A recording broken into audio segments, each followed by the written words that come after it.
Deus prometeu, as estrelas foram contadas, a aliança foi selada, mas o tempo passou. E Gênesis 16 começa com uma frase pesada. Sarai, mulher de Abrão, não lhe dava filhos. A promessa ela existia, a realidade contrariava, e é nesse intervalo entre o que Deus disse, e o que ainda não aconteceu, que surgem as decisões precipitadas. Sarai olha para o próprio ventre, olha para a sua idade, olha para a lógica, e então apresenta uma solução que na época culturalmente era aceitável. Entre pela minha serva Agar, talvez eu tenha filhos por meio dela. Perceba a sutileza, não era a rebeldia declarada, era uma ansiedade disfarçada de uma possível estratégia. E quantas vezes não fazemos o mesmo? Não negamos a promessa, apenas tentamos acelerá-la. Então, quando a solução ela cria um conflito maior, Abraão ouve Sarai e a Bíblia registra algo simples e profundo. E Abraão atendeu a voz de Sarai. Não houve uma consulta, não houve o altar, não houve espera, houve uma ação. Agar concebe e o que parecia solução se transforma em tensão.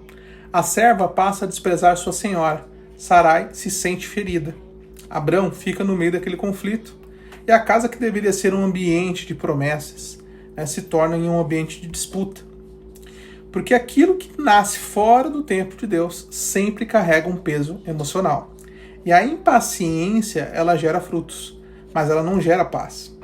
Então, um ponto invisível aí é que a dor de quem não foi o centro da história. Então, essa narrativa ela acaba mudando de foco. Agar foge, grávida, ferida, sozinha no deserto. Ela não foi quem recebeu a promessa, mas foi quem carregou as consequências. E no meio do deserto, algo extraordinário acaba acontecendo. O anjo do Senhor a encontra, não no palácio, não na casa de Abrão, mas no meio do deserto. E ali Deus se revela de uma maneira inédita. Agar chama o Senhor de El Roi, o Deus que vê. Isso é revolucionário, porque até esse presente momento Deus falava apenas com os patriarcas. E agora ele encontra uma serva, uma estrangeira, e o céu não ignora invisíveis. Ou seja, o Deus da promessa também é o Deus do deserto. E nem todo fruto é cumprimento.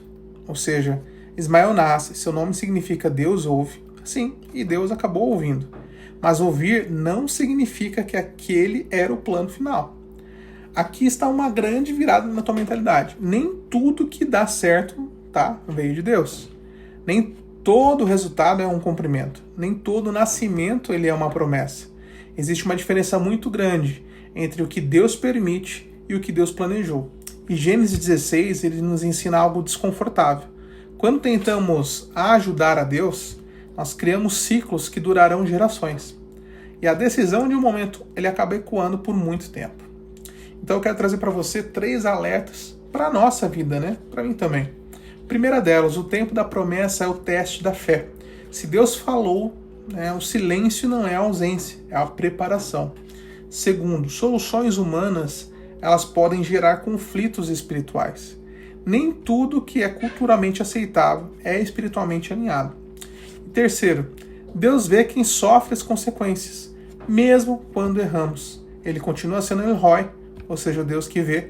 E a virada interior, talvez você esteja vivendo algo que nasceu da pressa, uma decisão precipitada, um relacionamento apressado, um projeto iniciado na ansiedade. E Gênesis 16 não é apenas sobre erro, é sobre misericórdia. Porque mesmo quando o homem age sem consultar a Deus, ele continua visitando os desertos. Agar saiu fugindo, mas voltou com direção. Porque quando Deus nos encontra no deserto, ele não apenas nos vê, ele nos reposiciona. E eu quero compartilhar uma lição prática com você. Antes de tomar uma decisão importante, faça 3 perguntas. Estou agindo por fé ou por ansiedade? Estou tentando cumprir uma promessa ou confiar nela? Já levei isso ao altar ou apenas levei a lógica? E compartilhe com alguém essa verdade. A pressa ela pode gerar resultados, mas só a promessa gera propósito. Se Gênesis 15 é sobre crer antes de ver, Gênesis 16 é sobre aprender a esperar. Porque às vezes o maior ato de fé não é fazer algo, é permanecer. Seja flecha.